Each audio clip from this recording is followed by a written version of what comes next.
Eu vou falar a última pergunta que eu tenho anotada aqui, e aí eu vou pegar mais 10 perguntas só. 10, tá?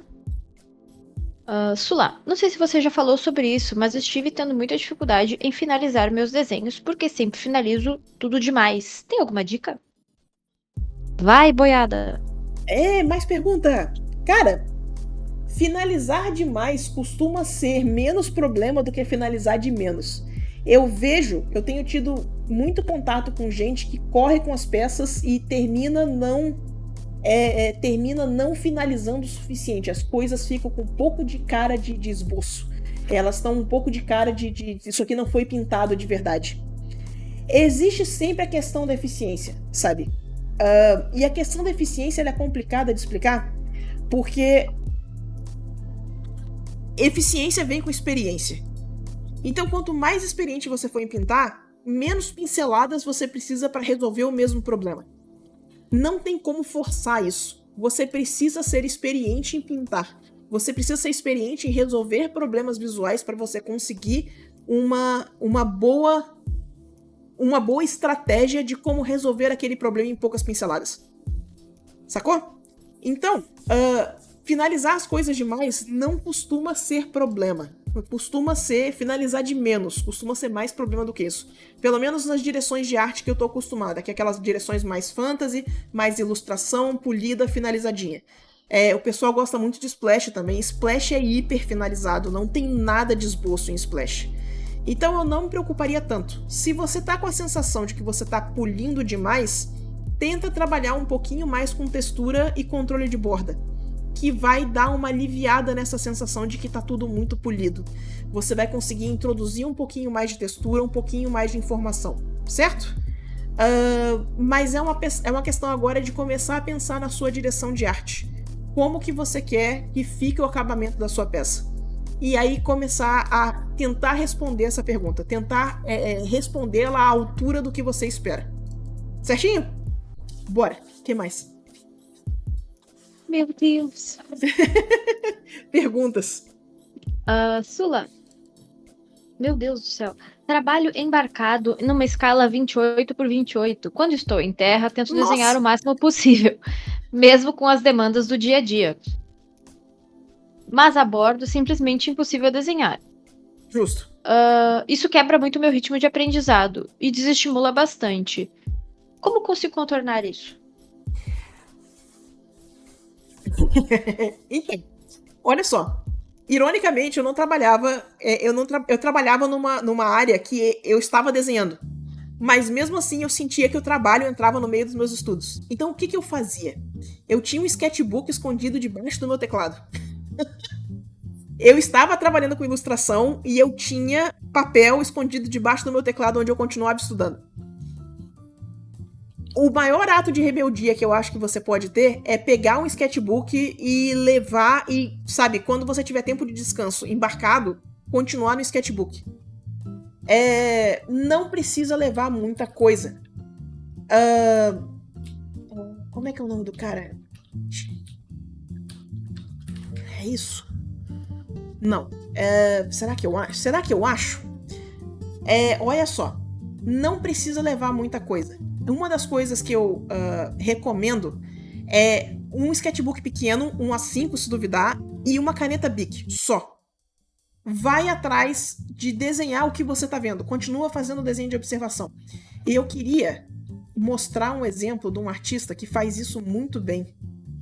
E eu não estou lembrando o nome dele agora, porque o nome dele é bem homem americano. Nome de homem americano básico. Se eu jogar isso aqui no Google, eu não vou achar nada. Então, pera aí que eu vou achar. Tem nos meus likes aqui do ArtStation. Aguenta aí que eu vou achar. Enquanto isso, deixa eu mostrar pra vocês. Mas a gente tava falando hoje mais cedo, né? Babando o ovo das animações. Olha o lance da animação e do estrutura do rosto que a gente tava falando. Olha que fantástico. E aí me dá um tempinho pra eu achar a referência aqui. Rapidinho.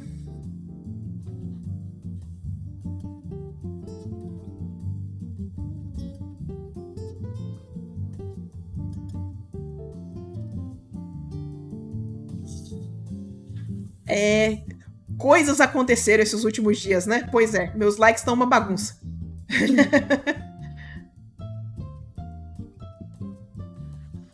Como é que é o nome do cara? É Scott Hilton. Scott Hilton. Ah, meu Deus, como é que é o nome do safado?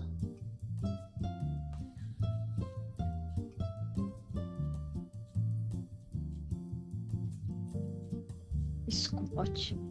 Pois é. Eu tenho quase certeza que é Scott alguma coisa o nome dele. Pera aí. Eu vou só mais um pouquinho aqui, que se eu não achar, eu vou desistir. Mas Sketchbook, caneta Bic. Steve. Não é Steve? É Houston? Steve. Steve Houston, talvez. Não sei, foi o que o chat falou. Eu tô só repassando.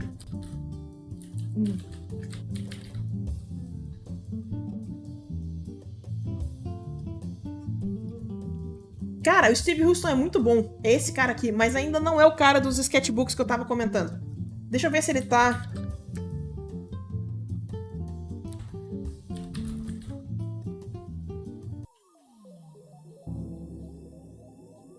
Não é Scott o nome do cara. E eu não vou conseguir lembrar. Droga, eu realmente vou ficar devendo. Mas a ideia é... sketchbook, caneta Bic, desenho que você tá vendo... Começa a explorar a perspectiva, começa a explorar a estrutura, a narrativa, a perspectiva. Dá pra fazer muita coisa só com esse desenho de Bic num sketchbook pequenininho. Um pequeno ato de rebeldia ter isso escondido, sabe? Mas eu honestamente seria o que eu faria. Eu já tive sketchbook escondido em outros trabalhos, então fica a minha recomendação. E aí você pode desenhar sem peso na consciência quando você estiver desembarcado. E boa sorte com o trabalho. Sula. Sulinha, tenho dificuldade em desenhar pernas. Sempre ficam estranhas. E não sei como arrumar. Poderia me dar uma ajuda, por favor?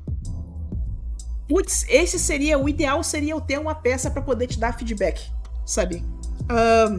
Eu comentei com o pessoal que eu tô refazendo o curso de anatomia, mas eu não cheguei nas pernas ainda. Então, vamos lá. Não levem isso aqui como regra, mas olha só, algumas das coisas que eu vejo que o pessoal erra com uma certa frequência quando tá desenhando perna. E aqui é um exemplo bem, bem safado.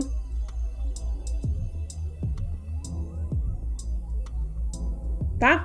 Olha só o que acontece. O pessoal costuma vir aqui e desenhar a perna assim, ó. O que acontece? Imagina que a gente tem o ponto alto da curva. O ponto que a curva... Imagina que tem uma linha imaginária aqui. E a maior distância que a curva tem, a gente vai chamar isso de ponto alto da curva. Mais ou menos aqui, ó. E aí o que acontece? O que o pessoal faz? Se a gente marcar esses dois pontos altos aqui, eles ficam quase alinhados. Quando a gente começa a desenhar anatomia desse jeito aqui, ó, é o que eu chamo de síndrome de linguiça. Fica parecendo um monte de salsichão, porque eu sou do sul. E não é assim que a gente desenha. Então o que a gente faz, tá? A gente vai desalinhar essas curvas. Olha como é que eu tenho um esforço para marcar a cabeça do fêmur aqui. Então o ponto alto da curva é aqui em cima. Aí a gente tem a parte de dentro da coxa. E aí a gente tem a parte de fora do joelho.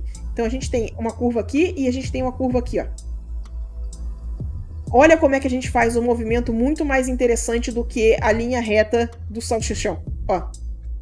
E aí você continua descendo essa curva, né? Esse interesse na perna toda. Então, primeira coisa, desalinha essas curvas. Aprende onde é que são os pontos altos de cada curva na hora que você estiver desenhando uma perna, para não cair nessa simetria do linguição, certo? Segunda coisa, esse volume aqui, ó, do lado do joelho. Eu não lembro o nome, de novo, eu não cheguei ainda aqui na minha aula de anatomia, mas tem esse volume aqui do lado do joelho que ele é importante.